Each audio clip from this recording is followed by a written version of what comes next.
it wasn't recording? No, I'm playing. That was a good one.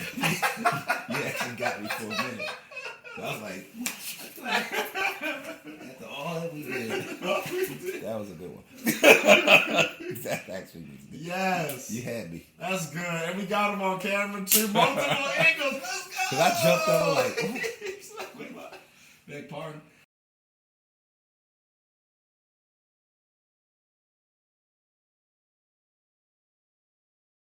Good morning, afternoon, and evening, ladies and gentlemen. I am Reginald Bullock, and we have Trey Wilder, and this is Just Living Life. Thank you for coming back and checking us out. Hopefully you have been watching the videos, learning from the videos, and watching us have fun making the videos. What's up, Trey? What's up, Reggie? I got a question, bro. What? So, like, you just don't like, because you said good morning, good afternoon, good evening. You don't like nighttime? Like, you don't care about nighttime? I'm just asking just for clarity. That's all. You said, like, we like to have fun with it. You know what I'm saying? Just, I was curious. You got a problem at nighttime? No, but how many languages do you speak?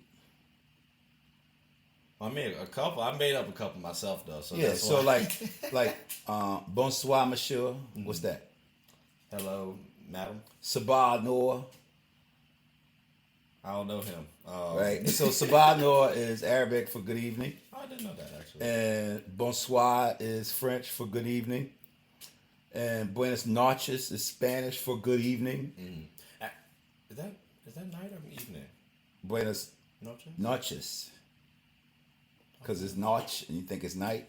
Yeah, I was thinking night. Now, the other piece that you said, what did I have a problem with? What was your term? Nighttime. It's not called nighttime. When you go to different countries, they say good day and they say good night. So at night, they say good night. Okay. Yeah, they don't say nighttime. They say, like, in the morning, you say good morning. Yeah. At night, they say good night. Right. So I don't have a problem with it, but who says that? I say good night. Like, they got the acronym GN. You just good said night. Like, yeah. But you said nighttime. Well, I was asking because you didn't say nighttime. Like, you mentioned evening, morning, the day. You didn't say nothing about night. That's all. I just noticed that. I was curious. That was all. So what does AM stand for? Morning. And what does PM stand for? Evening. Past morning, right? So, I mean, you can call it what you want, but good morning, afternoon, and evening. I am Reginald Bullock, and this is Trey Wilder doing what he does, and I'm doing what I do. Welcome to Just Living Life. Matter of fact, Stevie Wonder has a song that says, "Good morning or evening, friends. I don't know. Is your friendly announcer. I have serious news to pass on to everybody." We do have some serious news, actually, to pass on. To folks, What do we I have? guess. And now, speaking of, impact into society, kids, parents, that kind of leads me to inspiration, personally. I don't know about you. But my question to you is this, Reggie. Outside of, like parents and, like those close cousins and stuff like that, who would you say is the biggest inspiration to you becoming you? Who would you say that would be? Wow. Because the journey in life, you meet so many people, and they impact you. They give you a couple tools, and now you have it. And then your stages in life, you got some people that walk the journey. But the one person that's been with me the most was my mother. No, I'm saying like not outside of family. Outside of family. yeah, that's what I'm saying. And that you, inspire me. Yep, and you could have met them or not met them. Like just got it. In general. Man, that's hard because it's several.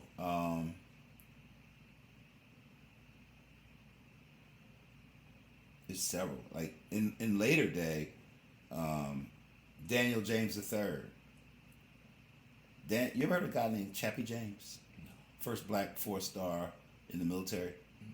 He kind of started the Tuskegee Airmen, the Eleanor. Anyway, his son was also Daniel James III. He became 3-star general, director of the Air National Guard. Okay. And he was like a father figure to me and a mentor.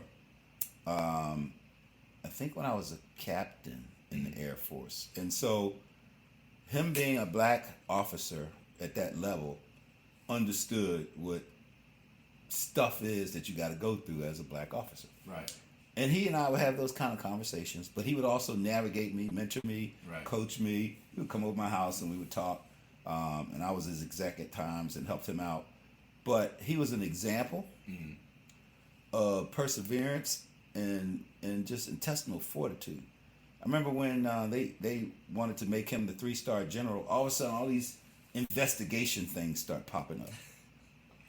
And so now they got to investigate him, right? For almost a whole year.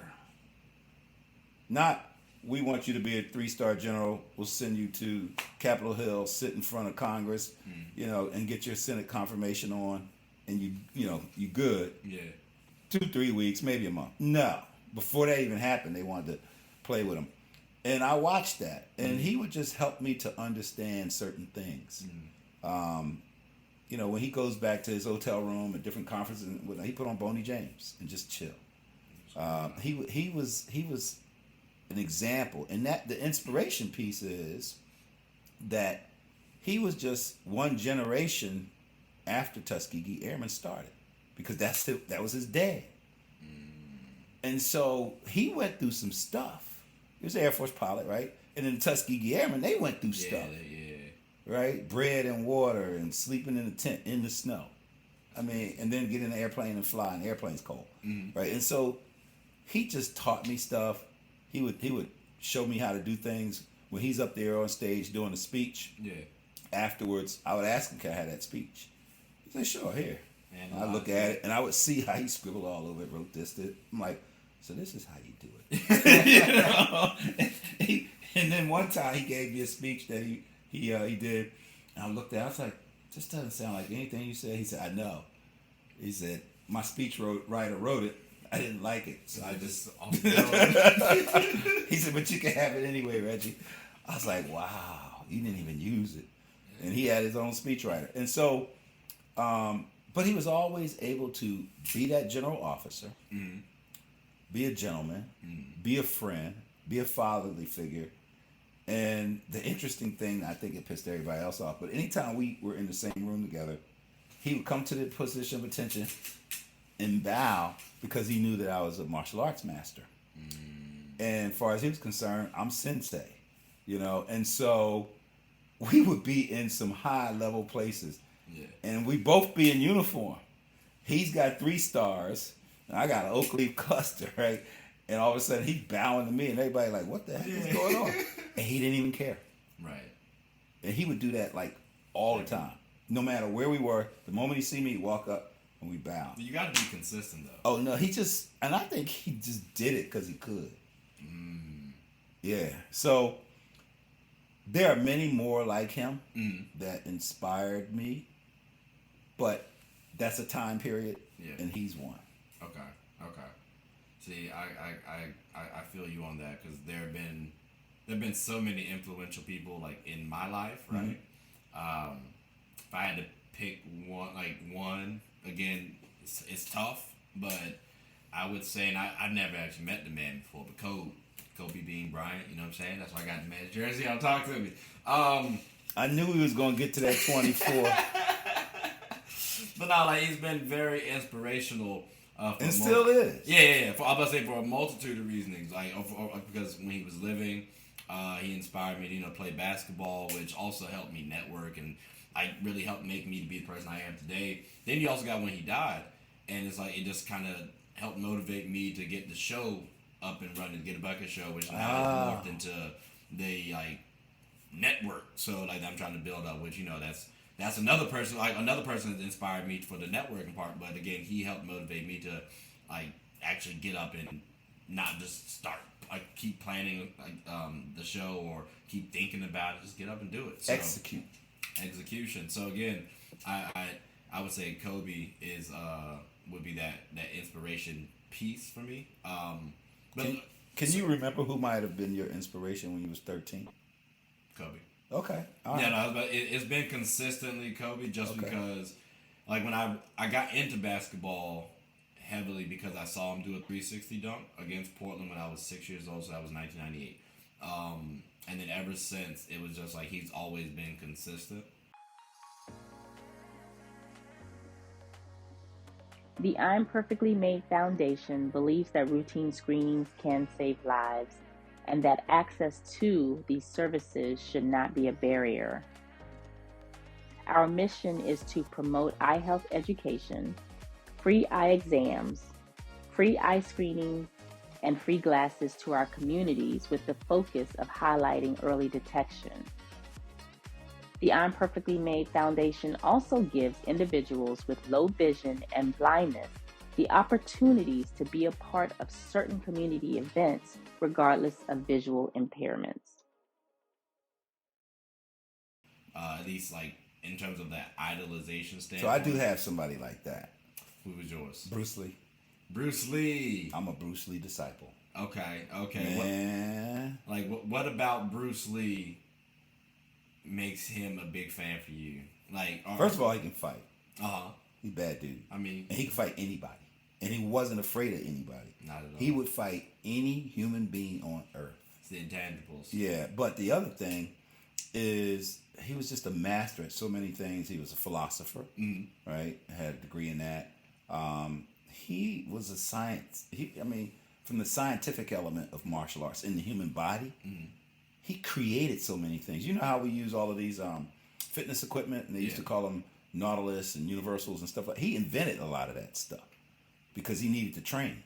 Okay. So he came up with a lot of that stuff. Interesting. Yeah, he wrote the movies that he didn't get credit for. You know, for instance, Kung Fu, that whole series that became a multi-million-dollar series, he wrote that, and they stole it from him. That's tough. And David Carradine, a white guy, plays a Chinese guy. They stole it from him. And then Green Hornet, right? He wrote the Green Hornet, and they stole it from him. Literally, Hollywood stole it from him. This guy was so talented. He had built martial arts studio in California, just learning how to speak English, and just made this empire, created Jeet Kune Do, a whole new martial arts. And he was just confident. Okay. 100% about anything and everything he did. His fitness routine was amazing. His 1-inch punch, right? To be able to do that and knock a person 6-7 feet, 1-inch punch, I can show you. But he just mastered so many things. And then he could fight. Like, I was from the hood. Yeah. So I had to fight whether I wanted to or not, whether I liked it or not. And I got my ass beat a lot. So how do I stop that? Try to be like Bruce Lee. I get that. Plus, too, he also had swag about himself as well. Oh, yeah. So, that was always... Like, but you know why? He was a champion dancer. I didn't know that. He was the champion cha-cha dancer for China. Really? The country. I didn't know that. Long before he could even fight. You gotta have good footwork. He was a cha-cha dancer. But I didn't know he could move them puppies like that. He was the champion cha-cha dancer. For how many years though? Do you know? How long was his? Like high school. Okay. And then he got into boxing. Okay. And got his butt kicked, and then he started focusing on it, and he got good. Then of course, he started learning kung fu. I feel like once he realized boxing won't it, he was like, you know what, I can use my feet pretty well too. Let's use these. Let's move them puppies again. It makes sense now. Hey, Bruce Lee was smart too. He was smarter than what we give him credit for. You thought I honestly just. And I think he still by far is, and was, and is the baddest martial artist that ever lived. He's the most known because when you think of martial artists, I'm thinking skill sets. No, I'm saying when I think of martial artists, I think to the average Joe, that's the first name that pops up, Bruce Lee. Depending on the age, right? Who else would you? Some people think Jackie Chan is the man. Jackie Chan is good too, by the way. He's cool, but I think he's more actor though. He do Bruce Lee started off an actor. Bruce Lee's dad was just like Jackie Chan. They did opera. Wait, what? They did opera. That's a play. That's the show. Bruce Lee's dad was into that, and Bruce Lee was part of that, and Jackie Chan did that. Okay. And so all of that stuff is moving to the body, but it's different in China than it is here. Okay. But yeah, So, but he can fight. Jackie Chan can fight. I mean, I'm sure he can fight. I just always gave Bruce Lee that nod. Oh, definitely. And he just seemed more masterful with it. You know, Jackie. I'm sorry, maybe you did a disservice with partnering with Chris Tucker because he dropped it. Jackie Chan's good. Jackie's smooth though. Yeah. Hey, Jackie's also inspiration as well too, because he actually does his own stunts as well, and not everyone does that. Because like I wouldn't mind doing a little acting, but like that's a lot right there to remember your lines, to actually learn how to take hits and falls, because that's an art form in itself. Like I did jiu-jitsu a little bit, and they teach you how to brace for your fall, and like you gotta cup your head and then hit the floor. So I'm like, that's kind of crazy. Like, so like if I ever fall, I'm still gonna mess something up, but I know at least afterwards, dang, I should have done this. Like, you know what I'm saying? Like, but you know what? I haven't taught that. I think Monday when I teach class, I may teach people how to fall on Monday. I haven't taught people how to fall in a while. It's very important. Oh yeah. I did jiu-jitsu. Yeah, and that's very important. I was like, but there's so many inspirations out there though. Like, I was just curious if you had one. Like, easily, I think mine is easily Kobe. But like, Bruce Lee. I mean, because you think about it, right? There's not a day that goes by that I don't think about, talk about, and do martial arts. Right. Exactly. Yeah. And there's not a day where I don't talk about sports. Right? Exactly. Like if y'all look at my group chat, right? Or no, in my phone, there's so many group chats, but like there's at least 3 of them that are allocated specifically for hoops. Like specifically. Matter of fact, I met maybe like 12 random guys just because I knew one guy from hooping, and they're all younger than me too. So they call me like old or whatever the case may be. So sometimes I be like, it's not worth it. I need to get out of this chat. But they also are inspiration as well, believe it or not, because they'll be talking and they have their own show as well. So I mean, the fact that they inspire me. See, I feel like everybody can inspire everybody, even though you're old. I think I'm young, but apparently a couple people have been saying I'm old. So Reggie, with that being said, I think we can close up shop. So everybody, hope you all are enjoying the episodes thus far. I hope you like this one particularly. Because this one was a redo, so I'm very thankful for you to have some time on your hands to help me get this one back. But please like, subscribe, comment, tell anyone about the show. My name is Trey. This is Reggie. We're the hosts of Just Living Life. Hope you all have a good one. Take care.